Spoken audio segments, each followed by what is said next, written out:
சிவகார்த்திகேயனோட அமரன் படம் வெற்றிக்கு அப்புறம் அடுத்தடுத்து 2 படங்கள் இந்த வருஷமே ரிலீஸ் ஆக இருக்கு. SK23 படத்தை AR முருகதாஸ் டைரக்ட் பண்ணிட்டு இருக்காரு. அதுல சிவகார்த்திகேயனுக்கு ஜோடியா ருக்மணி வசந்தா நடிக்க இருக்காங்க. அதே மாதிரி SK25வது படத்தை சுதா கொங்கரா டைரக்ட் பண்ண இருக்காங்க. இந்த படத்துல ஜெயம் ரவி, அதர்வா, GV பிரகாஷ் மியூசிக்னு பல பேர் நடிக்கிறாங்க.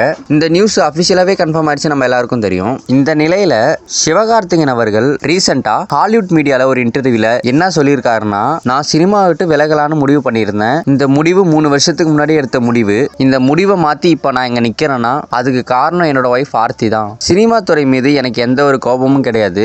அத இருக்க சில தனிப்பட்ட நபரால தான் பிரச்சனை. கடினமான காலங்கள்ல என்னோட தனிப்பட்ட போராட்டங்கள் என்னோட குடும்பத்தை பாதிக்க கூடாதுன்னு நினைச்சிட்டு இருந்தேன். அவங்களோட சாதாரண வாழ்க்கையில இது ஒரு பிரச்சனையாவும் சவாலாகவும் இருக்கக்கூடாதுன்னு நினைச்சேன். அதே மாதிரி எனது மனைவி, சொந்த பந்தங்கள் அனைவருக்கும் சுமையை கொடுக்க கூடாதுன்னு நினைச்சிட்டு இருந்தேன். அந்த டைம்ல தான் நான் சினிமா விட்டு விலகுறேன்னு முடிவு செஞ்சுட்டு இருந்தேன். அப்ப என்னோட மனைவி ஆர்த்தி ஒரு விஷயம் சொன்னாங்க. நீங்க எந்த ஒரு பின்னணியும் இல்லாம சினிமாவில் இவ்வளவு தூரம் கஷ்டப்பட்டு வந்திருக்கீங்க. கடந்த 20 வருஷமா அஜித் குமார், விக்ரம் போன்ற ஹீரோக்களுக்கு நீங்க தான் எந்த ஒரு பேக்ரவுண்டும் இல்லாம கஷ்டப்பட்டு இவ்வளவு தூரம் வந்திருக்கீங்க. இவ்வளவு தூரம் வரது ஒன்றும் ஒரு சாதாரண விஷயம் கிடையாது. அதனால இந்த இடத்த நீங்க யாருக்காக விட்டு கொடுத்துறாதீங்க. உங்களுக்கு கிடைச்ச புகழை கொண்டாடுங்க அப்படின்னு சொல்லி எனக்கு மோட்டிவேஷன் கொடுத்தாங்க.